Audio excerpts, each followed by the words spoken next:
മുൻ മന്ത്രി കെ.ബി. ഗണേഷ് കുമാറിനെതിരെ രൂക്ഷ വിമർശനവുമായി NSS കൊട്ടാരക്കര താലൂക്ക് യൂണിയൻ. NSSന്റെ അമരത്തിരുന്ന് മറ്റൊരു മതത്തിൽ വിശ്വസിച്ച ആളാണ് ഗണേഷ് കുമാർ എന്നും കുലംകുത്തികളെ കൂട്ടുപിടിച്ച് സംഘടനയെ തകർക്കാമെന്ന വിചാരം വേണ്ടെന്നും താലൂക്ക് യൂണിയൻ.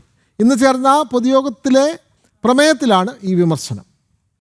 NSS നേതൃത്വത്തെ അവഹേളിച്ച ഗണേഷ് കുമാറിനെതിരെ വലിയ പ്രതിഷേധമാണ് സംസ്ഥാനത്തുടനീളം ഉയരുന്നത്. മുൻപ് ഗണേഷ് കുമാർ പ്രസിഡന്റായിരുന്ന പത്തനാപുരം താലൂക്ക് യൂണിയൻ ഉൾപ്പെടെ ഗണേഷ് കുമാറിനെതിരെ രംഗത്ത് വന്നു. പിന്നാലെയാണ് കൊട്ടാരക്കര താലൂക്ക് യൂണിയൻ പൊതുയോഗത്തിലെ രൂക്ഷമായ വിമർശനം. സനാതന ധർമ്മത്തിലൂന്നി ആധ്യാത്മികത ഉയർത്തിപ്പിടിക്കുന്ന NSSന്റെ അമരത്തിരുന്ന ഗണേഷ് കുമാർ മറ്റൊരു മതത്തിൽ വിശ്വസിച്ചെന്നും ആ മതത്തിൽ ആരാധന നടത്തിയതായും പ്രമേയത്തിൽ പറയുന്നു. ഗണേഷ് കുമാർ NSS തലപ്പത്ത് നിന്ന് പുറത്തായത് ദൈവഹിതമാണ്. നാടിന്റെ സംസ്കാരം എന്തെന്ന് മനസ്സിലാക്കാത്ത സദാചാര വിരുദ്ധവും സംസ്കാരശൂന്യവുമായി പ്രവർത്തിച്ച ഗണേഷ് കുമാർ NSSൽ നിന്ന് രാജിവെക്കണമെന്നും ആവശ്യം. ചില കുലംകുത്തികളെ കൂട്ടുപിടിച്ച് സംഘടനയെ ഇല്ലാതാക്കാമെന്ന് ധരിക്കുന്നെങ്കിൽ ഗണേഷ് കുമാർ വിഡ്ഢികളുടെ സ്വർഗത്തിലാണെന്നും വിമർശനം.